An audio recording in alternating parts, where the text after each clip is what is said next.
and welcome to Remote Work Wednesdays, the kickoff. I am Camille Littell.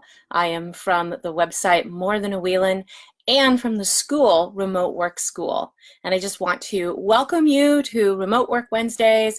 I'm going to get into all of the content in just a few moments, but I see people logging on. So let me just check the chat. I see Julie Gant join. Lovely. I've got your question today, Julie, so I'm glad that you're here. Welcome, welcome. I'll just dig right in because I know that some folks will watch the replay. So today, what I want to do is officially kick off Remote Work Wednesdays. Now, if you were with me earlier this year, you may have caught this series, and I want to let you know that if you're watching again, I have brand new content. So I am covering all new stuff. And you might hear some duplicate here and there, but really through the month I've got new stuff, and I also have new questions. So I always build these around the questions that come in from folks. Okay, let's see what we've got. Okay, I have Julie again commenting. Lovely, lovely. By the way, if you didn't get a chance to submit questions before today's live, you can certainly do so in the chat because I'll be checking the chat and answering questions at the end. Hey, Liz. Hello, hello. Good to see you here. Okay. Today, what I'm going to cover are a couple of things.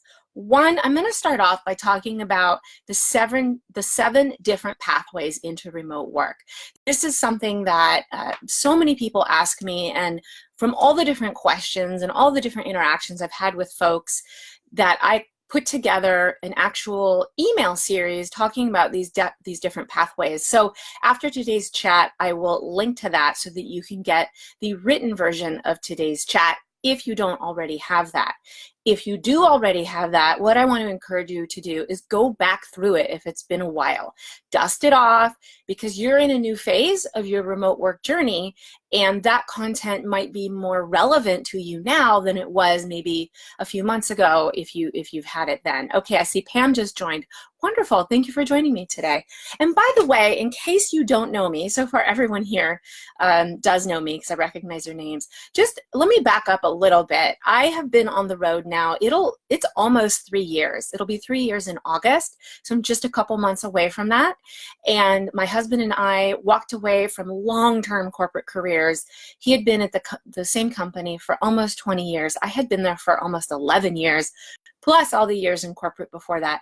And we walked away from that, decided to RV full-time, which we never even had walked into an RV before, and started our journey being nomadic and traveling around, and also learning how to work remotely and work in entirely new ways, meaning not getting a regular paycheck, which was a massive change for us, very scary, really uncomfortable. And so if you're in that phase, then I want to let you know that I am here to help. I've been through it. I have great content and resources to share with you. That's my story in a nutshell. There's certainly more information on me and my husband Bryce on morethanawheelin.com. Okay, I'm going to dig in. I see Renee here. Renee, I know I'm always messing your name up. I'm so sorry. And Misty here. Wonderful. I see some of my students. That's always fun. Okay, so let's dig in.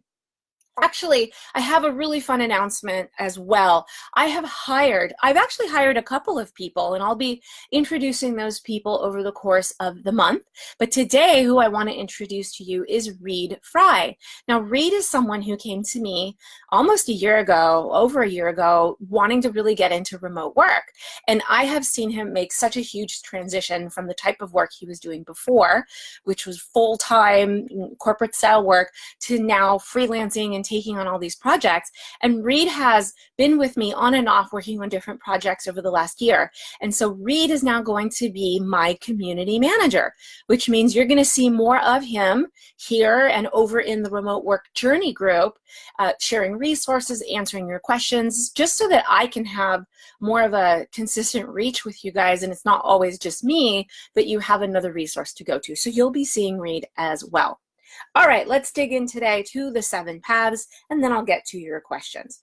Okay, these are the different paths to get into remote work, especially if you're just starting out or you're not sure, where do I even go? I have all these different resources. I see all these online things. There's like 50 million remote work job sites. What do I do? Well, let me give you the first one. The first pathway you can think about is turning your current job into a remote job. This is actually one of the easiest places to start. I've had several students inside of my program do this.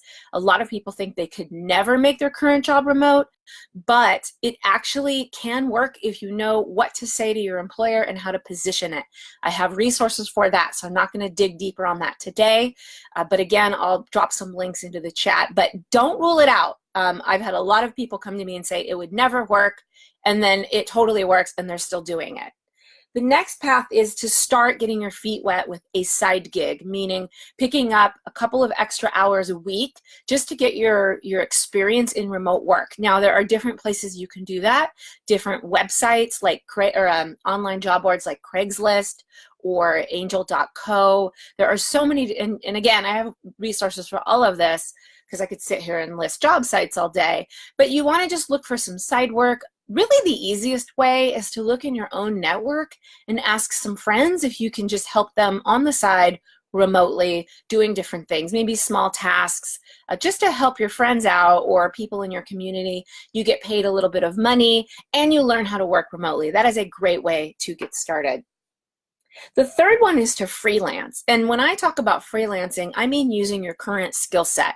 So I did this when I came out of corporate. I used the same skill set I had there and just shifted it into doing some freelance work. I was a corporate trainer, and so I started to pick up some contract work writing training content, and I just transitioned what I currently knew into a freelance job. Now, there's a whole world of freelancing out there, and there's a good way to get into it. And again, I can't go over that all today, but I do have some resources for that as well on morethanawheeling.com. The fourth way is to expand your skill set and start dabbling into other career fields. Now, I have a program called Remote Work 101. I have students in that program, and many of them are doing that, where they're really branching out, learning some new skills, and trying some new things. Again, getting into maybe offering these skills to friends or neighbors or with people where it's low risk and they can try these skills out, get their feet wet, and build as they go. So that's if you want to transition into a new career field. The fifth path for remote working is seasonal or part-time work. So there's all kinds of seasonal and part-time work. I mean, this can range from anything from doing tax work during tax season, holiday work during holiday season. This can be working on site if it's not online, for example, maybe at the Amazon Camper Force. I did some local based work just by finding jobs on Craigslist when I was staying in places for a long enough time. So the sky's the limit. Sure, you get paid a little bit less money for seasonal and part-time work, but again, if you're just getting started with remote work, that is a great place to start. I'm going to check the chat. I see Eric joined. Hey, Eric. I see Denny. Denny, well, hello. Brand new face here. Haven't seen you at one of these lives yet. Wonderful. Renee says, I'm a trainer. So many corporate job is way too hands-on to do remotely. Oh my goodness. We need to talk because I disagree. I've done so much remote work focused on corporate training, especially with online training. So if this is something you're running into, then let's open some doors for you there, because I think you're just maybe not seeing what the opportunities are, but I can tell you I've run into so many of them. Okay, the sixth option is work camping. So this is when you are often trading time or giving your time to, say, a campground in exchange for a free campsite or for a couple of free nights or free month. Sometimes they will pay you, and often they will not. It just depends on the gig. Now, there are so many places to look for these. In my free series, my email series that I'll link to at the end of this, I have resources for everything I've talked about today, including work camping jobs. So if that's something you're interested in, you can find that in my email series.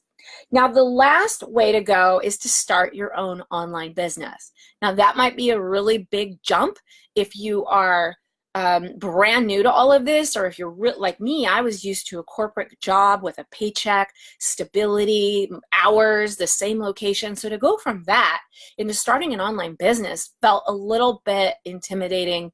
Well, let's just say a lot intimidating, really overwhelming. And so all the things I did to get to where I am today were all stepping stones, things like contract work, freelance work, side gigs.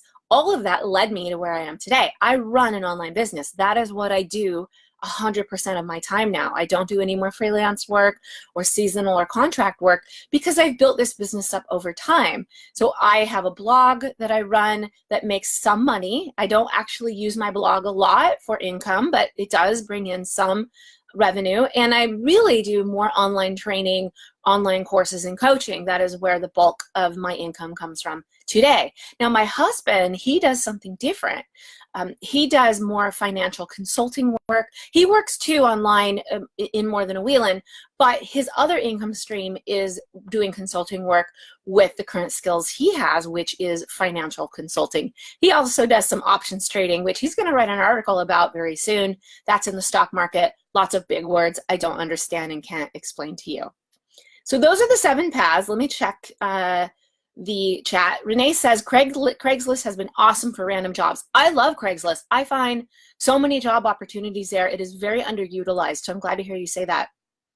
Kelly says, I agree with Camille. Online training is where things are going. I wouldn't be here without Camille's online training program.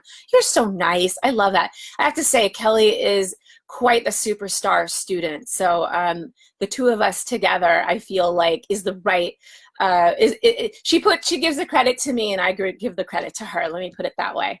Renee says, I would love to explore that, Camille. Wonderful. Well, let's do that. So let me recap the 7 paths one more time.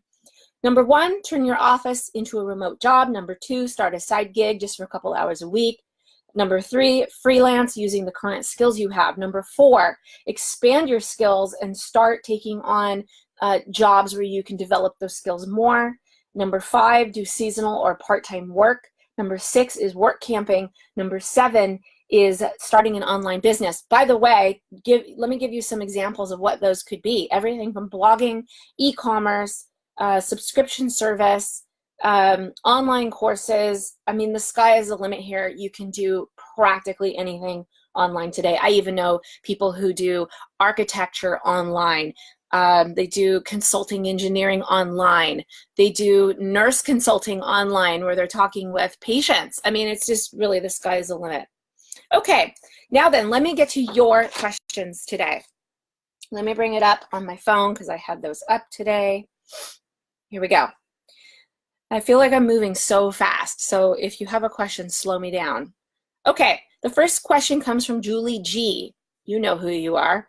I'm having a little struggle with moving from an employee to a freelancer mindset, as well as making sure invoicing, payments, and taxes are done properly. And then I dug deeper with Julie and I wanted to understand more. And it was all around the concern about marketing and promoting herself. She doesn't like tooting her own horn. It feels a little awkward. And then there's a whole thing about creating a website to market your services. And all of it is very daunting. I fully agree that it can feel that way in the beginning, Julie. The way to come at this is to scale all of that back. See, what you're doing is you're thinking very big picture about all of the things you need to do. And everything you're thinking about is what it would look like in about a year from now. Really, honestly, websites and pricing structures and all of that. You've got to build into that. So the way that you can do that to make this more manageable for yourself is don't go promoting and marketing yourself online and building websites and all of that. Just start telling people what you do. Just tell your immediate network what you do and how you can help them. Because you're already talking to these folks anyway, you already know your skill set, they know you, it'll be so much easier to get in and get your feet wet. The next step would be to do something on a site like Upwork. You don't actually have to promote and market yourself that much on Upwork, you just need to know the right profile to build and the right pitches to pitch.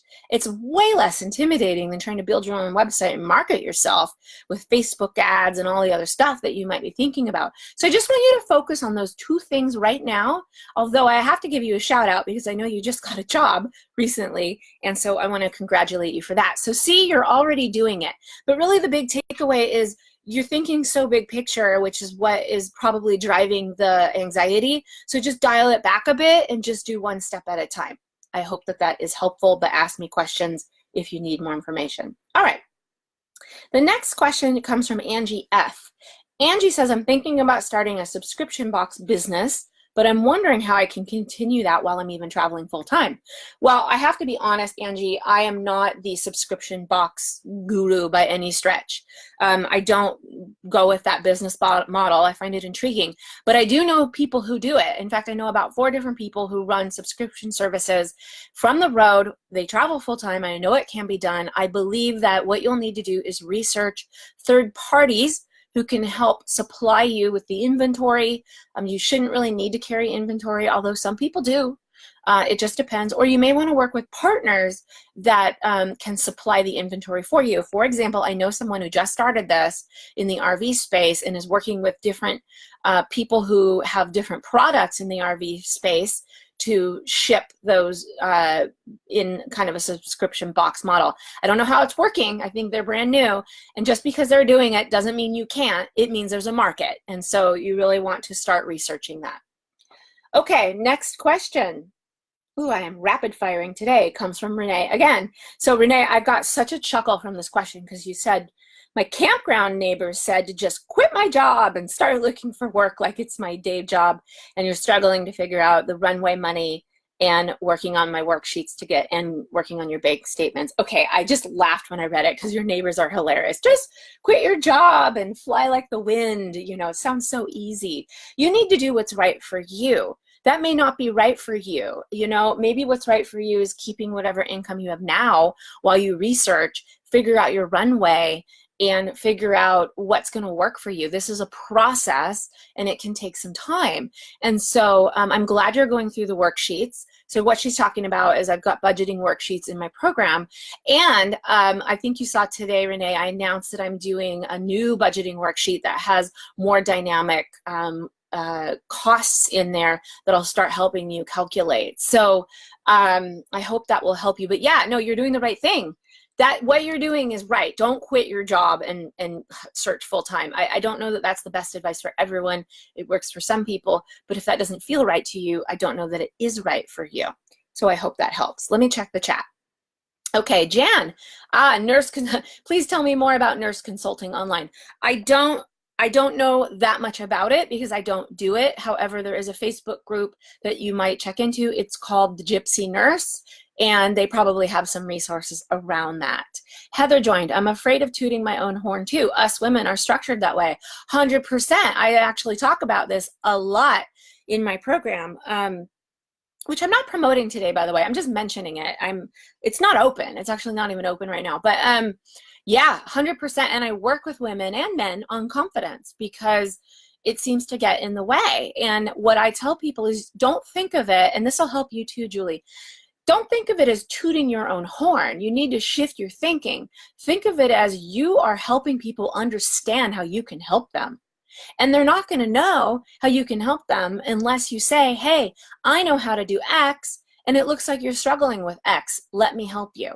That's all it is. It's not even saying I'm the best, I do this, I'm amazing. No. It's about saying I humbly want to help you in your business. I have the skills to do it. Let me help you. You're really being of service to people. So come at it. See, women like to be of service to people. So think of it that way instead of thinking of it as tooting your own horn. Okay, Julie says, that's where I was going to go, Upwork. I figure that's a great way to get started without the overwhelm. It is. I think that will help you a lot. Julie says, Jan, chat me privately. I can connect you with traveling nurses. I love that. Thank you, Julie. Renee says, I love crunching numbers. I don't. This is why Bryce creates all the numbers-related resources, because that is my weakness. All right, Camille says, preach. It's so funny. Liz says, I have no problem tooting my own horn. If you don't do it, who will? Liz is so good, you guys. It's just putting herself out there. She's a super great role model for that. Any nomad bookkeeping Facebook groups? You know what? And that question comes from Heather. I don't know. That is super niche-y. I think there probably are. Off the top of my head. I don't know, but you know what you could do is just search in Facebook on either bookkeeping or accounting Facebook groups and just see what comes up. I don't know if they're Nomad focused, but I'm sure you'll find enough of them that you can network there. Actually, my group, the Remote Work Journey group, I'm going to start building more resources over there.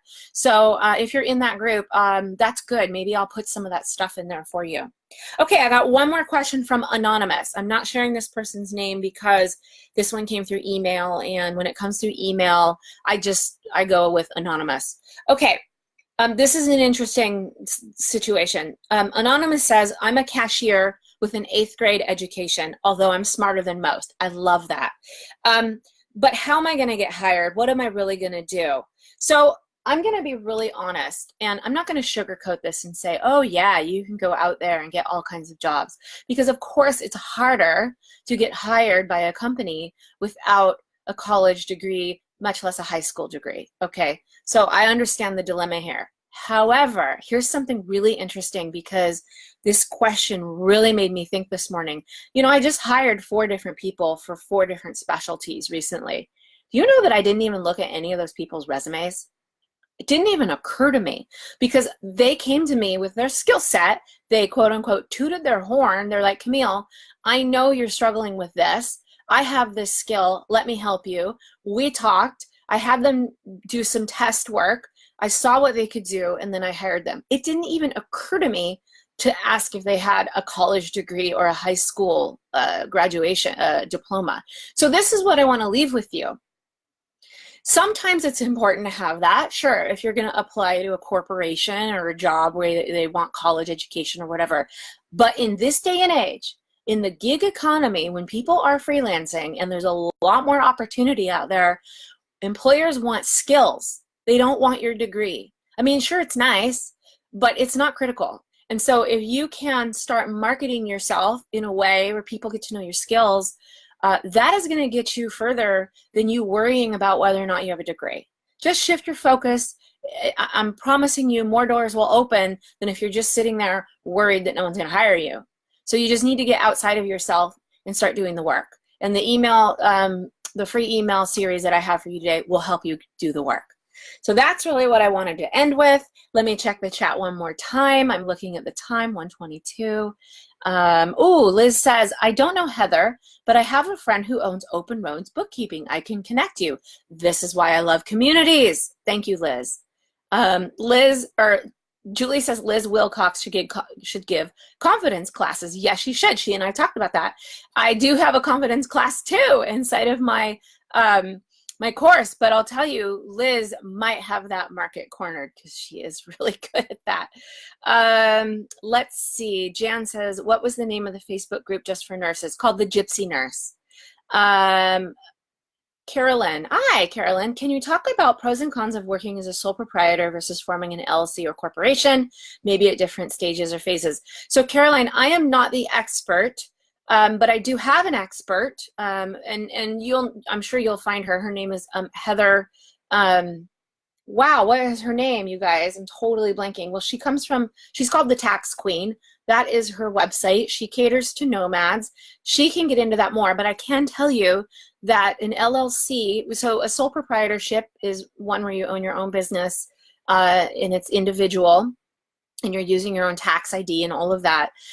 An LLC, you have more legal protections. I now have an LLC. We made the decision to do that last year because we were growing and we were opening ourselves up more to risk. Now, getting into more of that corporation, that's when you're growing and maybe you've got offshoots of your business, but I don't even get into that. I'm nowhere near that, and I can't even speak to that. So I really can't give you any advice. None of that is advice, you guys. I am not certified in that. I can only share with you what I did as a business, which is form an LLC, and that had to do more with legal protections and financial protection as well, keeping everything separate, because I am now running a full-on business, which is very exciting. Okay, I think that sums it up for, oh no, there's more in the chat. Okay, so I should do all of those skill tests on flex jobs to prove that my college degree actually taught me something. If you're a member of flex jobs, there's no reason why you shouldn't do it. Renee, have you done the skill sets in my course? You're in my course, right? I feel think you are. Wondering if you've done them. That will help. There are skills tests everywhere. You should do them on Upwork for sure if you're going to build a profile there, because those will help build up your profile. Liz linked to the Tax Queen. That's great. Becky joined. Hello. Let's see. Renee says, thanks, Liz. You've been such a contributor on this chat. Yeah. Corporations are very structured. Agree. Let's see. Oh, Heather says, I also do taxes, 22 years experience. Are you a tax specialist? Because if you are, we should know more about you. And if you're offering services, we should know that too, because I have a network of people who you might be able to help. All right, you guys, this has been fabulous. I have loved the interaction here. You can keep the chat going after. I'll go in, answer any questions. I'll drop some links at the end as well. Join me every Wednesday. And by the way, you can share this with anyone who you think can benefit and just invite them as well to Remote Work Wednesdays. I will see you next week. Thank you so much. Bye-bye.